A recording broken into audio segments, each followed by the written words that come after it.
Kushudwer kajanyuan chayata kerya Kashikana nang chikana janan nyamdu Kurado sieka kwar medin michirawan Aramishi wega kwidwereka Kushudwer kajanyuan chayata kerya Kashikana nang chikana janan nyamdu Kurado sieka kwar medin michirawan Timalo kurado nyakelun Kwarong yal timalo shepherd Kurado nyakelun kwar medin michirawan Agwadin chapal bang timalo Kurado nyakelun kwar medin michirawan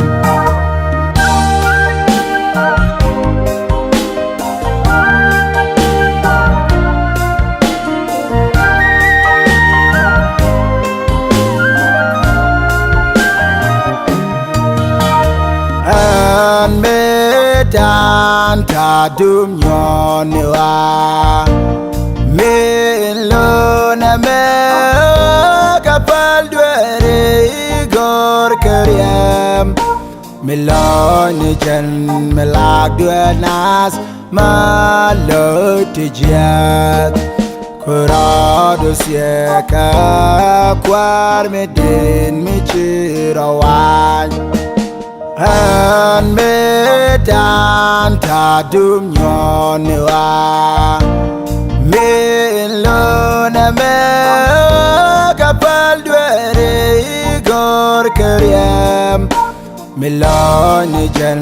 melag dwenas malotijat Kurado sieka kwar medin michirawan Timalo kurado nyakelun Kwarong yal timalo shepherd Kurado nyakelun kwar medin michirawan Agwadin chapal bang timalo Kurado nyakelun kwar medin michirawan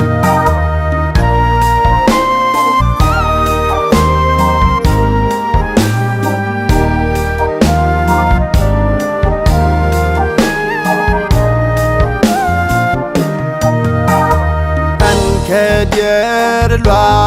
goran je kunal Misel jin angami be kujon magaje Reiro lame amani rol mi dodien Tim rami bang mi gor no kaji An kedier lwa goran je kunal Misel jin angami be kujon magaje Reiro lame amani rol mi dodien Tim rami bang mi gor no kaji Timalo kurado nyakelun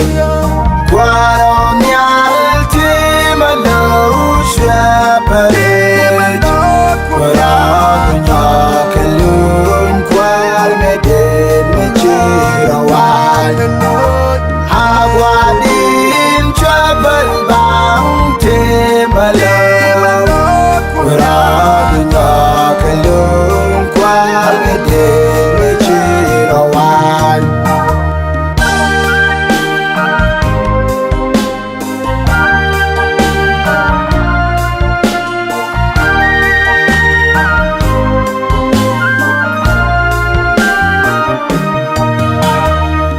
Mojalus ke shodu gorani je konyal Metia maji kamindini jan Shiriem dulun wijas Ariam bom Ariam shungni Milate bom di painen Koradu seka kwar medin michirawang Mojalus ke shodu gorani je konyal Metia maji kamindini jan Shiriem dulun wijas Ariam bom Ariam shungni Milate bom di painen Koradu seka kwar medin michirawang Timalo koradu nyakelu Kwaro nyal timalo shwepere Koradu nyakelu